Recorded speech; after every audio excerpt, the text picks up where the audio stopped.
আজই করে ডাক্তার হয়ে আসার পর থেকে দীর্ঘদিন ধরে স্বাস্থ্য দুর্নীতি দেখেই চলেছে। শুরু করে দিয়েছিলাম প্রতিবাদ। কি করবো? এইসব মানুষগুলোকে দেখে তো আমি ডাক্তার হিসাবে সহ্য করতে পারছিলাম না। ব্যবহার করা ইঞ্জেকশন দেওয়া হয়, স্যালাইনের বোতলগুলো সেগুলো পর্যন্ত ব্যবহার করা। ভাবুন একবার। শুধু কি তাই, দীর্ঘদিন ধরে রোগীরা ওষুধ খাওয়ার পরেও ভালো হচ্ছে না। সন্দেহ হওয়াতে ওষুধগুলো নিয়ে পরীক্ষা নিরীক্ষা করলাম, দেখলাম সব জাল ওষুধ। কি করে ভালো হবে বলুন তো? সহ্য করতে পারলাম না। অন্যান্য ডাক্তারদের সাথে কথা বলে ঠিক করলাম এর একটা কিছু করতেই হবে। চললাম স্যারের কাছে।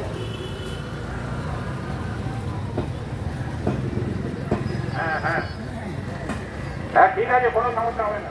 আরে আমি তো আছি, কোনো চিন্তা করতে হবে না আপনাদের। স্যার তুমি হ্যাঁ এসে হয়েছে বলো। স্যার এসব কি হচ্ছে স্যার? কি হচ্ছে মানে? কি হচ্ছে মানে? জাল ওষুধ, ব্যবহৃত ইঞ্জেকশন, ব্যবহৃত স্যালাইনের বোতল, রোগীরা সুস্থ হওয়ার মতো অসুস্থ হয়ে যাবে। এগুলো কি হচ্ছে স্যার? বন্ধ হোক। শুধু কি তাই, সব থেকে বড় বিপদ যেটা রোগীদের হবে, এক রোগী থেকে আর এক রোগীতে দ্রুত সংক্রমণ ছড়িয়ে পড়বে। ধরুন কারোর হেপাটাইটিস সি হয়েছে, সেই রোগীর ইঞ্জেকশন যদি আরেক রোগীকে দেওয়া হয়, সে লিভার আক্রান্ত হয়ে মারা পর্যন্ত যেতে পারে, এমনকি লিভার ক্যান্সার পর্যন্ত হতে পারে। এইসব দেখেও আপনি চুপ করে আছেন? আর সব থেকে বড় কথা, এই সমস্ত দায়ভার দোষ দিয়ে পড়বে আমাদের ডাক্তারদের। ঠিক বলেছেন। সব ডাক্তারদের রোগীরা ভাববে আমরা ঠিক মতো চিকিৎসা করতে পারছি না, তাই তো ওরা সুস্থ হচ্ছে না। আপনি সব জেনে শুনে এইভাবে চুপ করে আছেন কেন স্যার? কেন? দোষীরা আড়াল থেকে আমাদের দিয়ে এই সব অন্যায় কাজ করাচ্ছে, আর আপনি সব দেখে চুপ করে আছেন। সরকারি হাসপাতালে রোগীরা আসেন সুস্থ হতে, মরতে নয়। এটা তোমাকে চিন্তা করতে হবে না, তুমি নিজের কাজে যাও। আর শোনো, আপনি কি ফেক দিচ্ছেন? হ্যাঁ, বেশি প্রতিবাদী হবে না। বেশি প্রতিবাদ করে ভয়ঙ্কর শাস্তি পাতে হবে বলে গেলাম। যাও যাও না, যাও। ভয় লাগাচ্ছেন স্যার? ভয় লাগাচ্ছেন? আমি ভয় পাই না। আমি একজন ডাক্তার হিসেবে রোগীদের ওপরে এই অন্যায় অত্যাচার কিছুটাই সহ্য করবো না। ঠিক বলেছে। আপনি মেনে নিলে ভালো, না মানলে আমি উদ্যোতন কর্তৃপক্ষের কাছে যাবো। সব কিছু জানাবো। কি করবে তুমি? হ্যাঁ, কিচ্ছু করার ক্ষমতা নেই। আর শোনো, বেশি বাড়াবাড়ি করো না। বেশি বাড়াবাড়ি করলে কিন্তু ভয়ঙ্কর শাস্তি পেতে হবে। আর শোনো, যা যা দেখেছো তোমাদেরকে বলছি, যা যা দেখেছো আর যা যা দেখবে মুখ বন্ধ করে থাকবে, তাই ওরকম প্রতিবাদ করার চেষ্টা করবে না, এই বলে গেলাম। যাও, যেটা কাজে যাও। ঠিক আছে, আমরাও দেখছি কি করাই।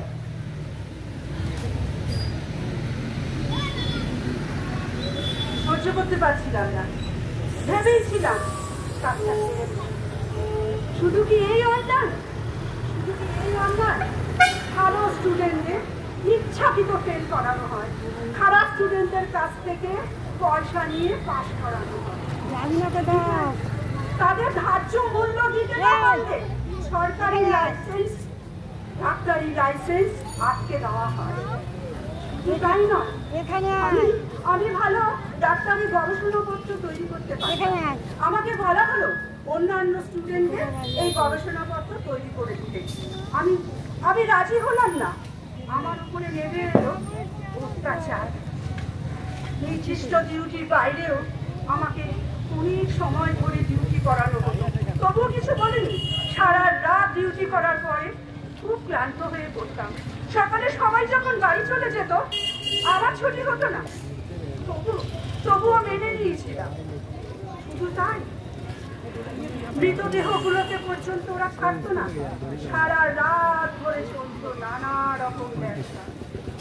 ডিউটির সুবাদে আমার চোখে অনেক কিছু ধরা পড়ে গেল। তারই ফলস্বরূপ 8ই আগস্ট সেই ভয়ঙ্কর রাত 12টা বাজে আমি ওয়ার্ডে রাউন্ড দিচ্ছিলাম। সেদিন খাওয়ার কথা ভুলেই গিয়েছিলাম। খুব খিদে পেয়েছিল। জমাটা থেকে খাবার আনিয়ে খেলাম।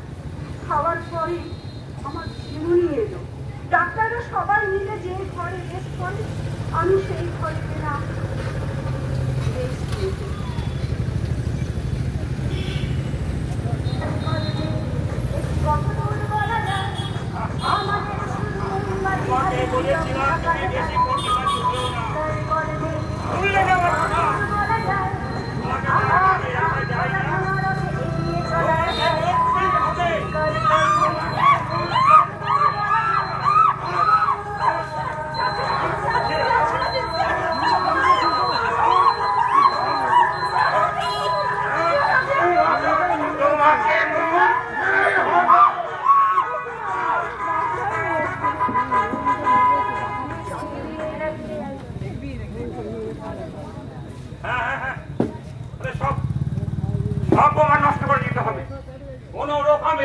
যেন না থাকে, ভেঙে ফেলতে হবে। ভেঙে ফেলতে হবে, জায়গাটাকে ভেঙে ফেলো। তাড়াতাড়ি এগুলো সব পরিষ্কার করে ফেলো। কোনো রকম যেন প্রমাণপত্র না থাকে। কোনো রকম রক্ত জায়গাটা সব ধুয়ে পরিষ্কার করে দাও। তাড়াতাড়ি মিলে দিয়ে হারিয়ে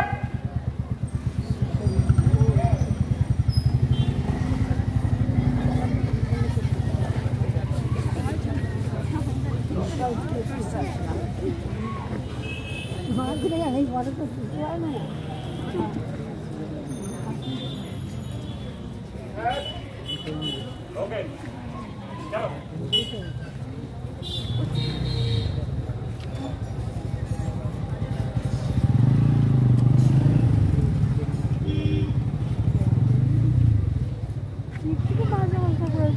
হ্যালো, তোমা বলছিস?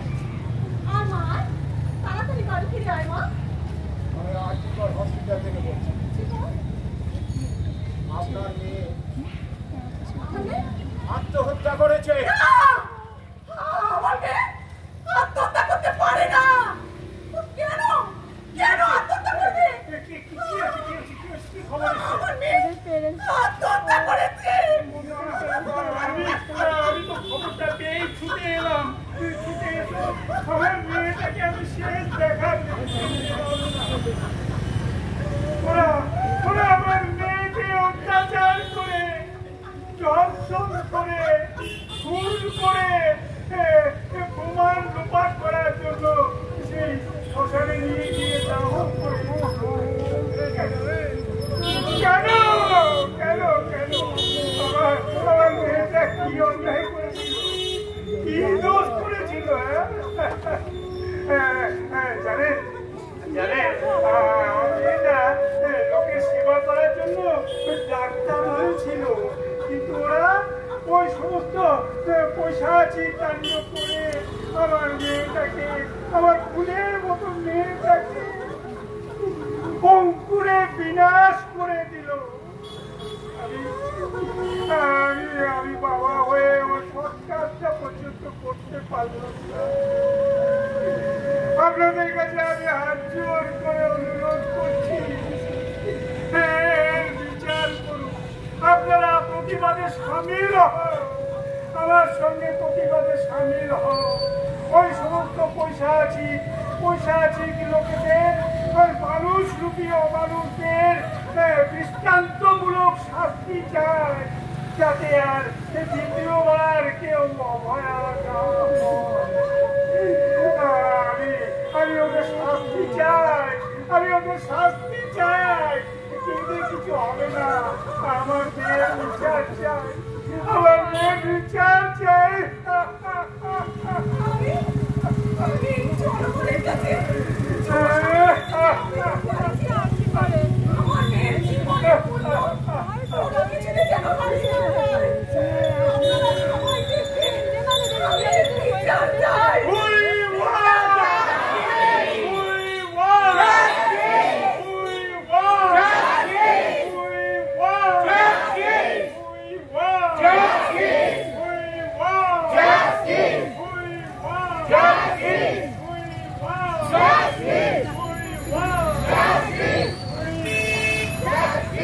ডাক্তাররা সবাই পথে নেমেছে। বহুদিন ধরে সমস্ত হসপিটালগুলোয় যে অনাচার, যে সমস্ত দুর্নীতি চলছিল, সেটা দেখে ওরা পথে নেমেছে। ওরা পথে নেমেছে ওদের সহযোদ্ধাকে নৃশংসভাবে খুন হতে দেখে। ওরা সবাই বিচার চাইছে। আজও যারা নীরব আছেন,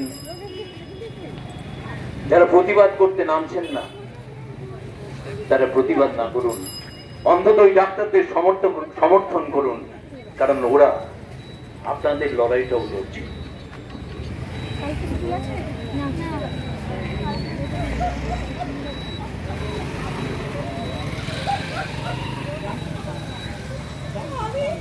আমি বিচার চাই, বিচার চাই। আমার মেয়েকে যারা হত্যা করলো, আমি তাদের কঠিনতম শাস্তি চাই। আমার মেয়েটাকে যারা দিন শেষে ঘরে ফিরতে দিল না, চাই তারাও যেন আর কোনোদিনও ঘরে না ফেরে, তারাও যেন আর কোনোদিনও ঘরে না ফেরে। তাই হবে মা, ওরা আর কোনোদিনও ঘরে ফিরবে না। তুমি বিচার চাও না, বিচার হবে, অসুর বধ হবে। এসো এসো। হ্যাঁ হ্যাঁ, সব ঠিক, সব কিছু ঠিকঠাক আছে। কোন রকম কোনো কে চিনতে পারছেন স্যার? কে কে তুমি কে? আমি তিলোত্তমা। তিলোত্তমা? না না, তুমি তিলোত্তমা হতেই পারো না। কেন স্যার? আরে তিলোত্তমাটা বেঁচে নেই, সে তো মারা গেছে।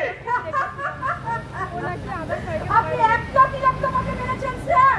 দেখুন, হাজার হাজার তিলোত্তমা তৈরি হয়েছে।